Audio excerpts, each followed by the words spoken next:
Away from that, the Human Rights Writers Association of Nigeria has blamed the harsh economic situation in the country on the inability of the Central Bank of Nigeria, the governor, Olayemi Cardoso, to stabilize the Naira. The association, in a statement, said this failure has resulted in mass exodus of multinational companies, escalating youth unemployment, and exacerbating the high cost of living crisis. The group also warned that the deteriorating economic conditions could lead to social unrest reminiscent of the recent protests in Kenya, urging the Nigerian government to take immediate action to alleviate the suffering of its citizens. This time to discuss this, I'm joined by Chief Economist, SBM Professionals, Paul Alaje. Mr. Paul Alaje, thank you so much for joining us on the news. Thank you so very much for having me.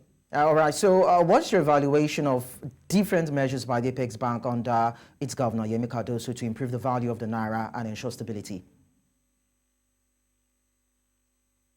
Well, the Central Bank under Mr. Yemi Cardoso have made some efforts. We have seen when he emerged as the Central Bank governor, there have been few efforts, which of course was to rescue the soul of Naira. Unfortunately, Naira went haywire to the point of 1,009, and some of us who were in the media space and public space continue to dole out some of the ideas. And I also know that Central Bank is consulting, from the information I gathered, to see that we save the soul of Naira. And one of the things that Central Bank did a couple of months back was positive signaling that brought Naira to 1,050 or 1,000 Naira to the dollar. And a combination of all of this effort, but something was missing. The foundation was not there. We are not earning as much as we claim we can defend and protect. And you know, those who are speculating against their own currency, those who prefer to hold dollar, they felt where all they needed to do was to hold a longer time more. And when they saw that by relaxing, the central bank is not continuing to defend or to even put in more energy to crack down on those that are destroying the economy. And as a nation, our export earning is also reducing because foreign investors are leaving, among others. Therefore, they felt that we have seen a new increase in the value of the dollar. Meanwhile, the value that you need to look for in terms of Naira to the dollar have continued to grow. As a result, general life of everybody in Nigeria will get devalued. So, and why? Because of a fundamental decision taken 15th of June, which is flotation of the Naira. And so, you might ask, does it mean that it's totally wrong or there was no reason, government just woke up? I don't think so. To play the devil's advocate, I think government saw that revenue are so dwindled. And the only thing we can do is to add yeast to our flour so that we can have a humongous bread to eat. That is why government devalued. But you know, that principle lacks deep economic reasoning. And I have advised those that told Nigeria to devalue. It's against what some of us who are Nigerians, who are economists, who have also read, we have gone to the schools they have gone to, we have also read the books they have read. We have, beyond what they are doing, we also have research laboratories that we have put some of the things they are claiming and saying, and we have advised our own government for the good of our people. Look at the result today. Nobody will tell us that if you devalue your Naira to the point that your people's capacity to buy has reduced. You can see what human rights people are writing today. I'm taking the blame. You know, for me, it's not about blame game. It's about call to action. Here is it.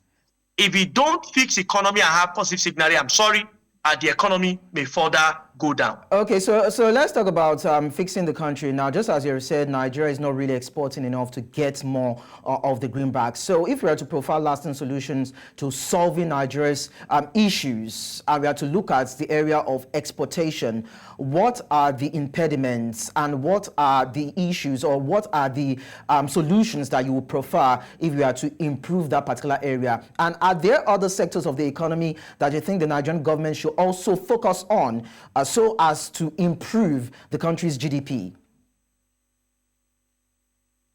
Well, before we even talk about export, we have to talk about productivity.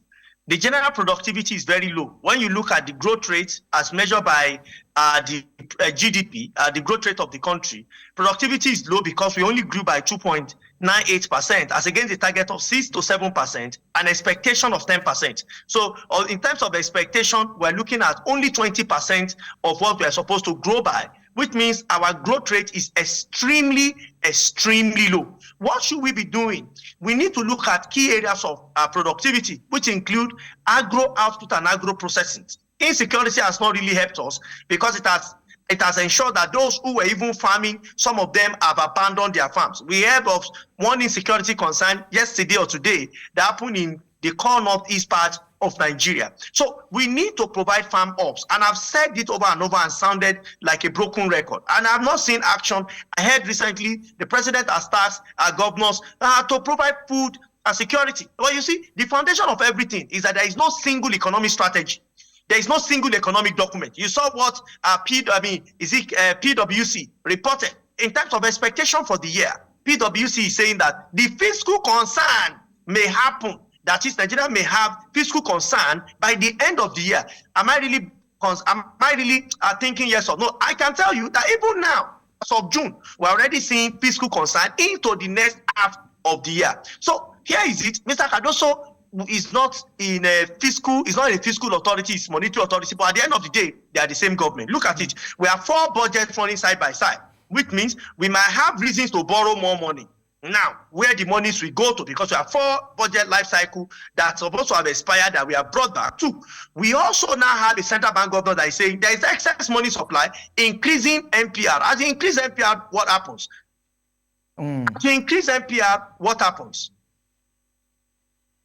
When you increase NPR, you are actually reducing the capacity to borrow by private sector. And when private sector does not borrow enough or for them to invest money, then you are calling a direct letter to unemployment. And if unemployment increases and you have crowd out investment, I am sorry, the problem we are trying to solve may not eventually be solved. Rather, Paul, what we may finally, see may end before I up let you in go, poverty, hunger, and deprivation. All right, Paul, finally, before I let you go, we see that the government has tried as much as possible to mitigate the effects by, approving 50,000 Naira for households to purchase food items, removing excise duties, VAT, and all that. Do you think that will be enough to cushion the effect for households and, of course, businesses? Because, of course, we know that multinationals have been leaving the country. They've been losing a lot of money.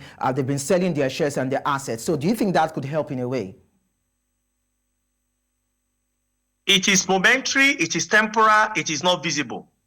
One of the things we need to do to energize purchasing power again, to allow people to buy, even though it has nothing to do with whether purchasing power is this or that, because the decision has already been taken. I liken the decision of government to somebody who had met a doctor who needed to take an antibiotics, 21 tablets, 1 in the morning, 1 in the afternoon, 1 in the evening for 7 days. But felt he wanted to do everything together and force the mouth of the patient and throw in the entire 21 tablets. That is having an impact on the client's kidney. That is the effect of what we're experiencing right now because decisions were taken together. So giving 50,000 naira for 3 months or 4 months or giving governors, 10 billion naira, one of the things we need to do first is to pay labor minimum wage. We need to start from that. I am proposing 100,000 naira. I understand labor is managing for 250, which I think is a bit too high. It's not that labor does not have right to it, but I think it's a bit too high for the economy to carry now. So that you can have that transcend into the market. Will it lead to inflation? The truth is yes, it will. 50,000, 100,000 government wants to give. Will it have led to inflation? The answer is still yes. So no matter what we do, it will still induce inflation.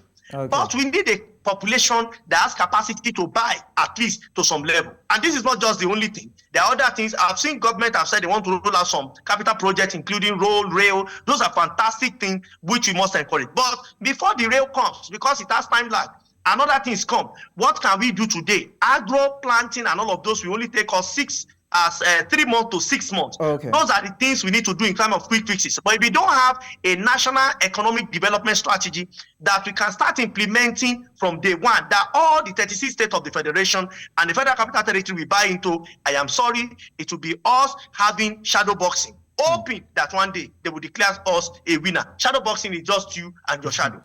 Paul Alaje, thank you so much for your analogy on the news tonight. We hope that Nigerians and, of course, the government would have that sheer will to do what is needful to improve Nigeria's economy. Thank you so much for sharing your thoughts with us.